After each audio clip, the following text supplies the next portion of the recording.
പരീക്ഷ എഴുതാൻ വന്ന അധ്യാപികയ്ക്ക് പരുന്തിന്റെ മുട്ടൻ പണി. പറന്നെത്തിയ പരുന്ത് അധ്യാപികയുടെ കയ്യിലെ ഹാൾ ടിക്കറ്റ് റാഞ്ചിയെടുത്ത് പറന്നുയരുകയായിരുന്നു. കാസർഗോഡ് ഗവൺമെന്റ് UP സ്കൂളിലാണ് കൗതുകകരവും അസാധാരണവുമായ സംഭവം അരങ്ങേറിയത്. Bhima jewellery, old press club junction, Kasaragod.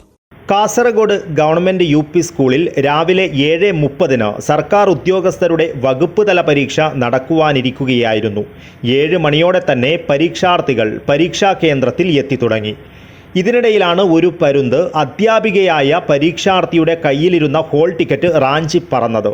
കെട്ടിടത്തിന് മുകളിൽ ഹോൾ ടിക്കറ്റുമായി പരുന്തിരിക്കുന്നത് കണ്ട പരീക്ഷാർത്ഥികളും മറ്റുള്ളവരും പരിഭ്രാന്തിയിലായി. ഏകദേശം 300ഓളം പരീക്ഷാർത്ഥികൾ ഇവിടെ എത്തിയിരുന്നു. ഇവരെല്ലാം ബഹളം വെച്ചെങ്കിലും പരുന്ത് ഹോൾ ടിക്കറ്റ് താഴെയിട്ടില്ല. പരീക്ഷ എഴുതുവാൻ കഴിയില്ലെന്ന് വിചാരിച്ച് വിഷമിച്ചിരുന്ന അധ്യാപികയ്ക്ക് അപ്രതീക്ഷിതമായി അവസാന ബെല്ലിന് തൊട്ടുമുൻപ് ആശ്വാസമേകി പരുന്ത് ഹോൾ ടിക്കറ്റ് താഴേക്കിട്ടു. തുടർന്ന് ആ പരീക്ഷാർത്ഥി പരീക്ഷ എഴുതി മടങ്ങുകയും ചെയ്തു. ഈ അപൂർവ സംഭവം പരീക്ഷാ കേന്ദ്രത്തിൽ ആകാംക്ഷയും കൗതുകവും നിറച്ചു. News bureau, Kasaragod.